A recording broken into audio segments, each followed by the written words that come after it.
In Vice City, the club pays for the studio, and the drug money pays for it all. That's on the record. Today we're opening the Only Raw's record case file and following the money. From Boobie Ike's empire, through Dre'Quan Priest label play, to the viral duo Real Dimez. Canon first, any connecting tissues beyond explicit quotes is marked as working theory.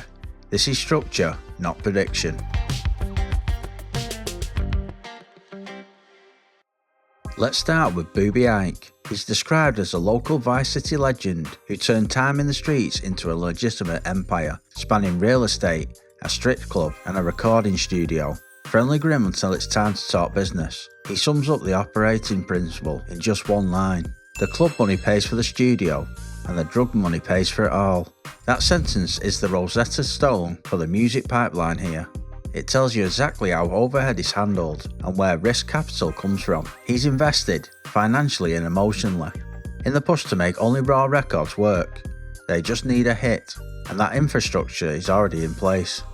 Here's a working theory. Boobie's real estate holdings are the bar list. That's long-term, appreciating and bank-facing legitimacy. The strip club is high-velocity cash flow with flexible labour and built-in marketing.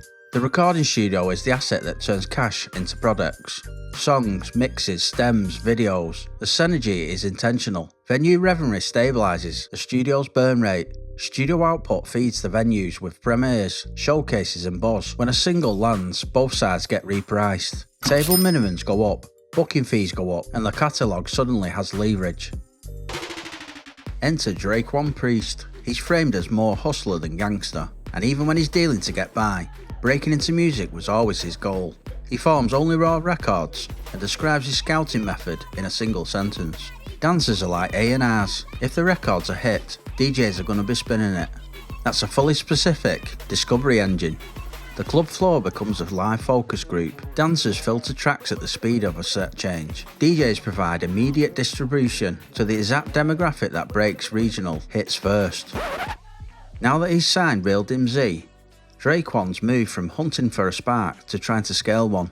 The label isn't just a logo, it's a workflow. Identification, incubation, and amplification. Identification happens on the floor and in the booth. Incubation happens in the studio where Boobie helped fund. Amplification happens everywhere. There's a camera, a crowd, or a DJ with ears. Here's a working theory.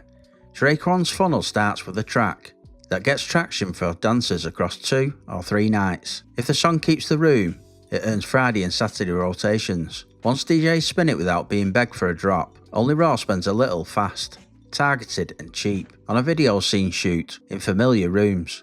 That content gets atomised into shorts and reels, then repeat the hook. If it replicates across a second neighbourhood or a nearby region on the same weekend, you have a local wave. And if the wave holds for 2 weeks, you start calling favours to convert heat into features, slots, and a real campaign.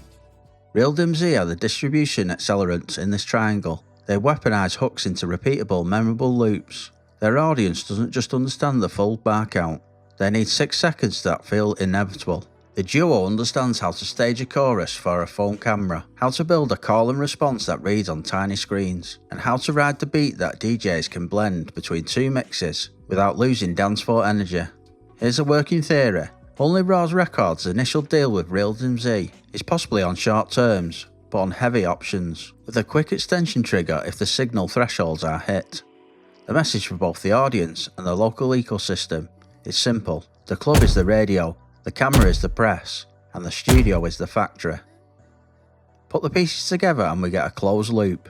Boobie's capital and assets stabilise the burn and provide the stages. Dre'Quan's label logic converts dancefloor data into signing decisions and release timing. Real Dimez converts energy into virality, which flows back as cash and leverage into Boobie's businesses and into Only Raw's negotiating position. One clean hit reprices the entire network in a weekend.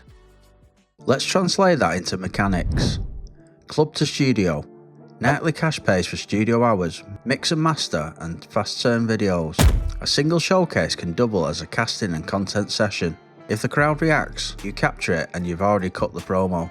A&R at the stage edge. If the dancers react and the DJ spins it again later in the night, that's signal. The next test is whether the reaction survives a venue swap or a different DJ.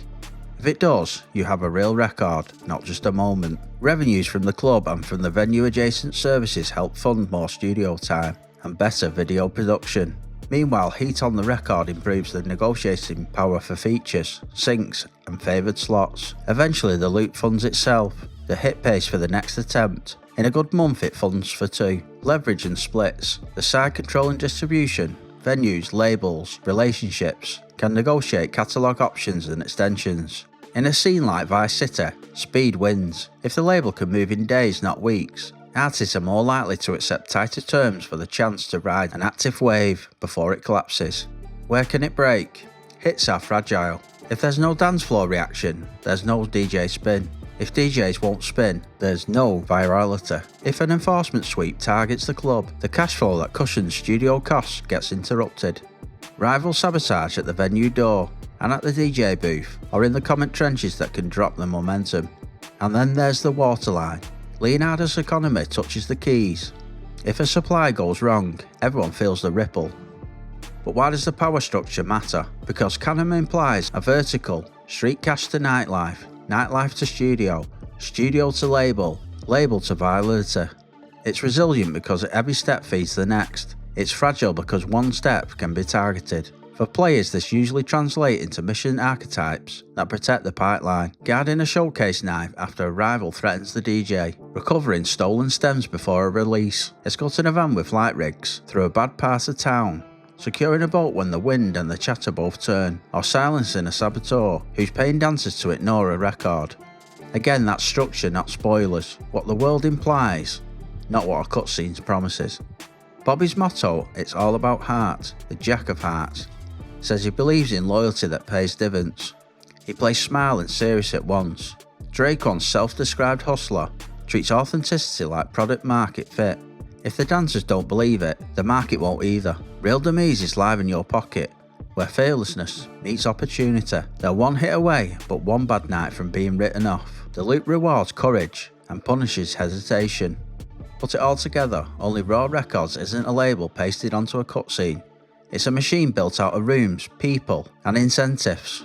A duo that can pull a chorus out of a hostile room, and an ecosystem that either compounds or collapses depending on how those parts sync. That's the case file, canon only where stated, working theory flagged where I connected the dots. Next we chart the keys smuggling corridor that feeds this machine, the old school routes, the enforcement chatter, and the economics of interdiction, drawn strictly from official text and clearly labelled where analysis begins. Thanks for watching, and this is how the money music runs Vice City. As ever, I'll see you in the next one.